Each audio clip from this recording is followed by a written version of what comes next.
السلام علیکم ورحمۃ اللہ وبرکاتہ۔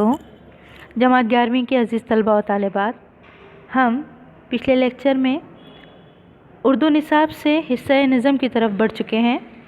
ہم قطعات کی تعریف شاعر اکبر الہ آبادی کی جان پہچان کر چکے تھے۔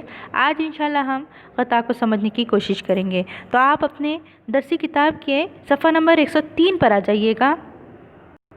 صفحہ نمبر 103 پر ہم نے جاننا ہے، دیکھنا ہے۔ ہم پہلا قطعہ سمجھنے کی کوشش کرتے ہیں۔ اس طرف تو نے ہسٹری رٹ لی، اس طرف تو نے ہسٹری رٹ لی، اس طرف جا کے فلسفہ پھانکا۔ لیکن اکبر خیال عقبہ سے نارو جنت کو بھی کبھی جھانکا۔ چلیے ہم دیکھتے ہیں پہلا جو قطعہ ہے ہمارا، قطعہ نمبر 1، اس کے بارے میں ہم سمجھنے کی کوشش کریں گے۔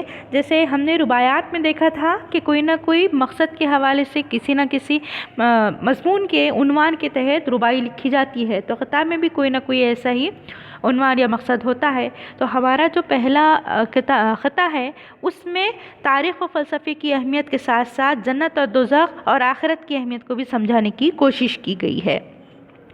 یہاں پر اکبر خود ہی سے مخاطب ہو کر کہتے ہیں کہ تو نے کیا کیا ہے، مطلب یہاں دنیاوی علم پر وہ چوٹ کرتے ہیں۔ دنیاوی علم پر چوٹ کرنے سے مراد یہاں پر آخرت کو بھول کر جو دنیا میں مگن ہے اور دنیا کی ڈگریاں جمع کرتے پھر رہے ہیں، ان پر وہ طنز کرتے ہیں۔ کہتے ہیں کہ جس میں دنیاوی اور عصری علوم غالب آ جائے اس کی طرف وہ اشارہ کرتے ہیں اور کہتے ہیں کہ مذہبی اصول و تعلیم کو تو فراموش کر بیٹھا ہے، یا انہیں کم از کم تو نے دھیان ہی نہیں دیا، بہت کم دھیان دیا ہے۔ خطہ میں تاریخ اور فلسفے کی اہمیت تو بتائی گئی، لیکن آخرت اور جنت اور دوزخ کی اہمیت کو بالکل ہی مغدوم گردانا گیا ہے، یعنی کہ بالکل نہیں کے برابر، کوئی حیثیت نہیں، کوئی اہمیت نہیں ہے، ایسا بتانا ہے۔ مطلب یہاں پر شاعر خود سے مخاطب ہو کر کہتے ہیں تو نے یہاں وطن میں اپنے وطن میں تو نے کیا کیا، ہسٹری کو رٹ پڑھ لیا ہے۔ ہسٹری تاریخ، یعنی اپنے وطن کی تاریخ جہاں تجھ کو عارضی طور پہ رہنا ہے، اس کی تو تاریخ تو نے دیکھ لی، سمجھ لی، پڑھ لی، نہ صرف سمجھی پڑھی بلکہ اس کو رٹ لیا کہ یہ وطن تیرا جو وطن ہے جہاں تجھ کو عارضی طور پر رہنا ہے، اس کی کیا تاریخ ہے، اس کی کیا حیثیت ہے، اس کی کیا حقیقت ہے، یہ کہاں سے کہاں تک کس طرح سے آباد رہا، کیسے برباد ہوا، کس نے حکومت کی، کس طرح کی حکومت کی، یہ ساری چیزیں تو نے دیکھ لی ہے، تو نے سمجھ لی ہے، تو نے پڑھ لی ہے، اور تو نے وہاں کا یعنی پورب کا فلسفہ بھی اپنے ذہن میں رکھ لیا ہے، ٹھونس لیا ہے اپنے ذہن میں۔ مطلب تو نے فلسفے کو بھی پڑھا، تاریخ کو بھی پڑھا، اور خود کو بڑا مہذب کہلاتا ہے، بہت ہی تو اپنے آپ کو اسٹینڈرڈ بتاتا ہے، مہذب و متمدن بناتا پھرتا ہے۔ لیکن اے انسان یاد رکھ، تجھے فکر آخرت نہیں رہی، تو نے کبھی جنت و جہنم کا خیال نہیں کیا۔ در حقیقت یہاں پر شاید جنت و جہنم کو یاد دلاتے ہوئے، آخرت کی زندگی کا حوالہ دیتے ہوئے احساس دلانے کی کوشش کرتا ہے کہ ہم نے اس جہاں کے لیے کیا تیاری کی ہے۔ اس جہاں میں جو عارضی طور پر، وقتی طور پر رہنا ہے، اس کے لیے تو ہم نے بہت کچھ معلومات حاصل کر لی ہے، بلکہ حفظ کر لی ہے، اور اس میں ہم بہت مزے سے، بہت خوشی سے جی رہے ہیں۔ در حقیقت ہم اپنے لیے گھاٹے کا سودا کر رہے ہیں، اور وہ زندگی جو ابدی ہے، جو کبھی نہ ختم ہونے والی ہے، جو ہمیشہ رہنے والی ہے، اس کے لیے ہم نے کیا کیا، جہنم کا کہاں ہمیں خیال آیا، جنت کو ہم نے کہاں سمجھا، اور کس طرح سے حاصل کرنا ہے، اس کے پیچھے کبھی ہم نے فکر نہیں کی۔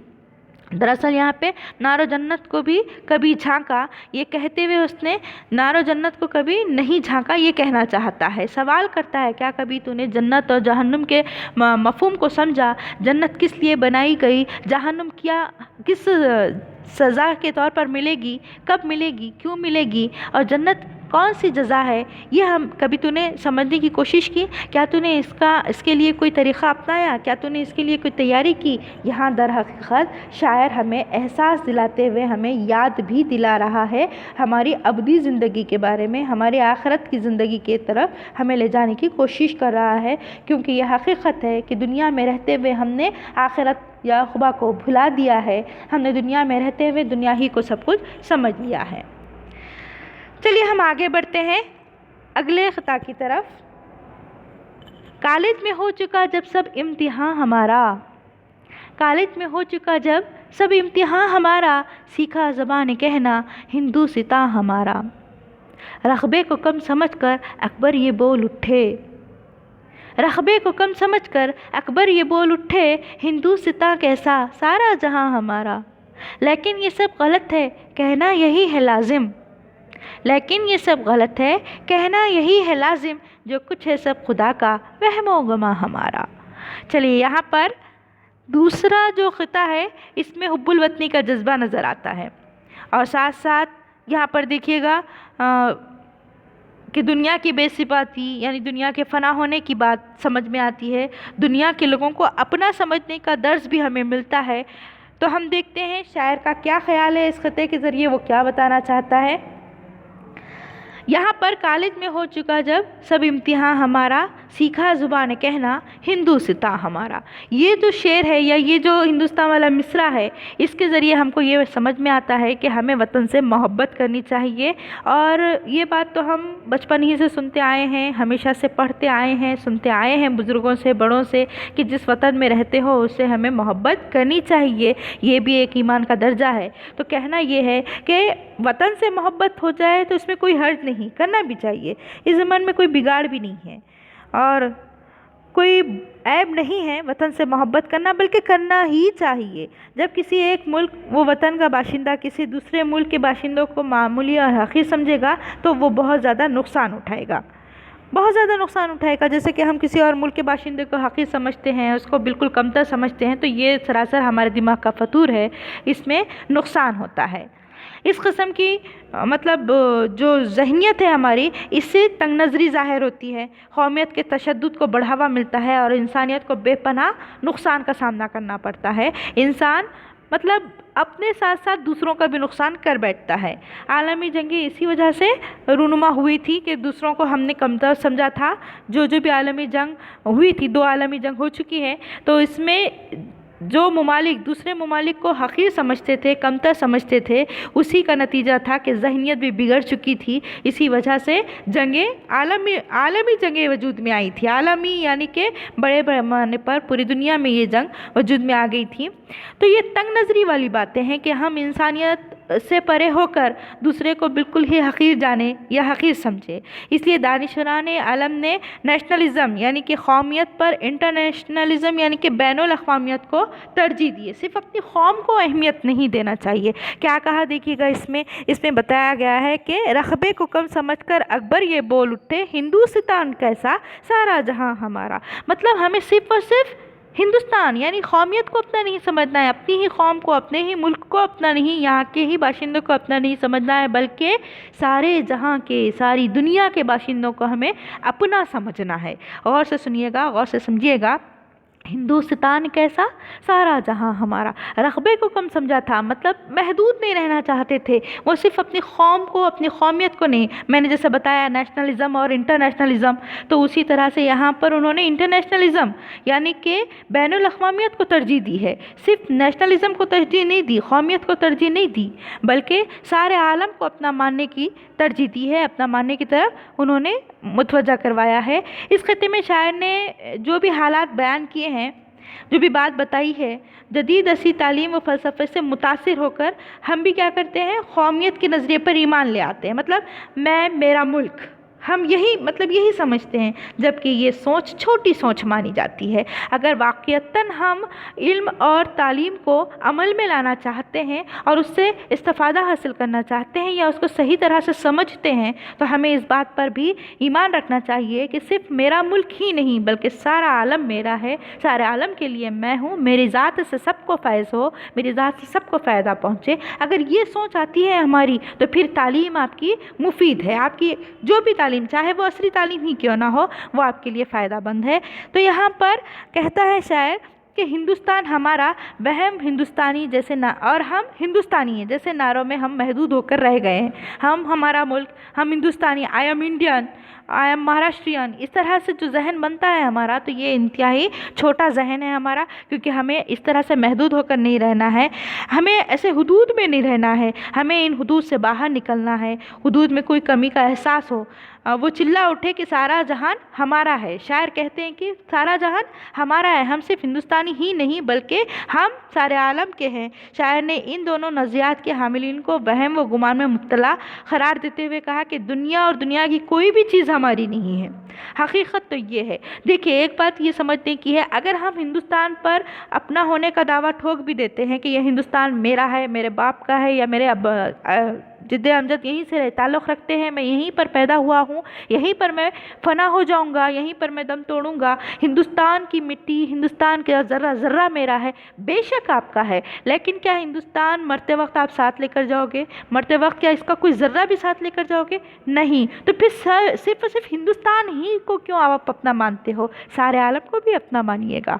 यहाँ पर शायर यही समझाने की कोशिश करता है कि सारी दुनिया आपकी है, ये दावा कीजिएगा, सारी दुनिया के लिए आप मुफीद बनिएगा, सारी दुनिया के लिए आपकी ज़ात से दुनिया वालों को फैज़ पहुँचे, दुनिया की हर चीज़ पर आप यहाँ पर कह सकते कि दुनिया मेरी है। लेकिन एक बात हमको याद रखनी है कि किसी चीज़ पर हमारा कोई अख्तियार नहीं है, दुनिया की किसी चीज़ पर हमारा कोई हक़ नहीं है, क्योंकि हर चीज़ अल्लाह ताला की है। यहाँ क्या कहा उसमें शायर ने, लेकिन ये सब गलत है, कहना यही है लाजिम, लेकिन ये सब गलत है, कहना यही है लाजिम, जो कुछ है सब खुदा का वहमो गुमा हमारा।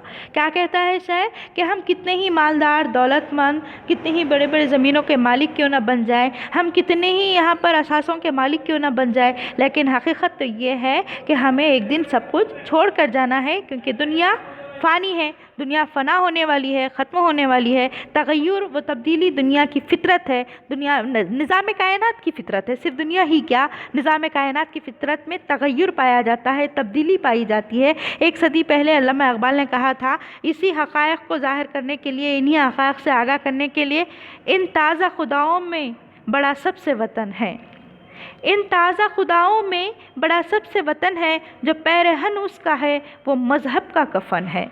बहुत बड़ी बात है, बहुत बड़ी बात है। इसमें क्या कहते हैं शायर कि ताज़ा खुदाओं में, मतलब हमने कई चीज़ों को पूजना शुरू कर दिया, कई मतलब हमने अपने माबूद बना दिए हैं। हर एक जिसको हम पूजते हैं, जिसकी इबादत करते हैं, वो खुदा बनता है दुनियावी एतबार से। तो यहाँ पर कई चीज़ें, मतलब मेरा मोहल्ला है, मेरा इलाक़ा है, यानी मेरा है यह हक़ हम जताते हैं, उससे छोड़कर हम कहीं जाते नहीं, उसी पर हम ईमान रखते हैं, उसी पर हम भरोसा रखते हैं, अख्तियार रखते हैं, मुक़्तदिर बनना चाहते हैं। तो यहाँ पर ऐसे कई ताज़ा खुदा जन्म लेते रहते हैं, ऐसे कई ताज़ा खुदा बनते रहते हैं। तो इन तमाम ताज़ा खुदाओं में वतन भी एक खुदा है। वतन परस्ती, हुब्बुल वतनी बहुत अच्छा जज्बा है, होना ही चाहिए, लेकिन उसको खुदा नहीं बनाना चाहिए। मतलब वतन से निकल कर हम किसी और दूसरे को देखेंगे ही नहीं, वतन से हटकर हम किसी और को मानेंगे ही नहीं, ये बिल्कुल भी गलत है। हम वतन को खुदा नहीं समझना चाहिए। और फिर जो पैरहन उसका है वो मज़हब का कफ़न है। पैरहन लिबास, मैंने पिछले भी लेक्चर में कभी बताया होगा आपको, पैरहन के माने होते हैं लिबास के। तो हमारा जो लिबास है मज़हब का कफ़न, मतलब हम अपने मज़हब को लेकर के इतने ज़्यादा संजीदा हैं, होना चाहिए, लेकिन हमें ये इस बात का भी एहसास रहना चाहिए कि हमारा मज़हब सिखाता क्या है, तालीम क्या देता है। हम वो सब चीज़ों को छोड़कर सिर्फ मज़हब की पैरवी सिर्फ और सिर्फ अपने मतलब के लिए, अपनी सोच के एतबार से करते हैं, तो ये गलत है, ये गलत है। तो कहता है कि मज़हब का कफ़न है, मतलब हम अपने ही मज़हब की चादर ओढ़े हुए, अपने ही मज़हब का कफ़न ओढ़े हुए हैं, वही लिबास पहने हुए हैं कि यही मेरा वतन है और यही मेरा खुदा है, बस इतनी ही मेरी ज़िंदगी। तो ये गलत है। ये भी कहा है अल्लामा इक़बाल ने, हो क़ैद मुक़ामी तो नतीजा है तबाही, हो क़ैद मुक़ामी तो नतीजा है तबाही, रह बहर में आज़ाद वतन सूरत माही। कहते हैं अल्लामा इक़बाल कि अगर हम मुक़ामी होकर के क़ैद हो जाएंगे, किसी मकाम के मखसूस हम किसी मकाम के ही दायरे में फंस कर रह जाएंगे, तो फिर हम तबाह व बर्बाद हो जाएंगे। क्योंकि जब हम एक जगह से निकल के दूसरी जगह जाते हैं ना, तभी हम तरक्की करते हैं, तभी हम यहाँ पर अपनी ज़िंदगी में तग़य्युर महसूस करते हैं, तब्दीली महसूस करते हैं, वरना फिर हमारे लिए नतीजा ही होगा, नतीजा तबाही होगा। क्योंकि रह बहर में, वो एक नसीहत भी करते हैं अल्लामा इक़बाल किसी शेर के ज़रिए कि रह बहर में आज़ाद वतन सूरत माही, सूरत माही, मछली की सूरत की तरह, मतलब मछली क्या है, बहर में रहती है, समंदर में रहती है, लेकिन आज़ाद रहती है, अपने मर्ज़ी की मालिक है। उसी तरह से हमको अपने ही वतन में आज़ाद रहना है। आज़ाद रहने से मुराद ज़हनियत को आज़ाद रखना है, ज़हनियत को वसी रखना है। यहाँ पर अल्लामा इक़बाल इन अशार के ज़रिए हमें अपनी ज़िंदगी की अहमियत को बताते हुए आगे बढ़े थे। यहाँ अल्लामा इक़बाल की हमने देखा था, अल्लामा इक़बाल की बहुत सारी बातों को अकबर ने ख़ुद अपने लिए चुना था, या हमने ये भी देखा था कि अल्लामा इक़बाल की जो भी कलाम है उस पर तंज़ुम मिज़ाह का असर अकबर के शायरी के ज़रिए हमें नज़र आता है। उन्होंने अपनी छाप उसमें छोड़ने की कोशिश की है, फ़लसफ़ा उसमें बताने की कोशिश की है। इक़बाल के तंज़िया अस्लूब पर भी अकबर के तंज़िया रंगों की छाप हमें नज़र आती है, ये हमने पहले भी देखा था। तो ठीक उसी तरह से यहाँ पर अकबर क्या कहते हैं कि हम ये जो वहम व गुमान में है कि ये चीज़ें मेरी है, ये वतन मेरा है, तो ये सब सरासर नादानी है, बेवकूफ़ी है, क्योंकि हमें ये सब कुछ छोड़कर जाना है। दुनिया फ़ानी है, हर चीज़ का इख्तिदार सिवाय खुदा के किसी और के पास नहीं है। हर चीज़ क्या है, खुदा की है, बाकी सब हमारा वहम है। तो अल्हम्दुलिल्लाह हमने 2 रुबायात यहाँ पर देखे हैं। अब इंशाअल्लाह अगली रुबाई अगले लेक्चर में देखेंगे। तब तक के लिए अल्लाह हाफिज़।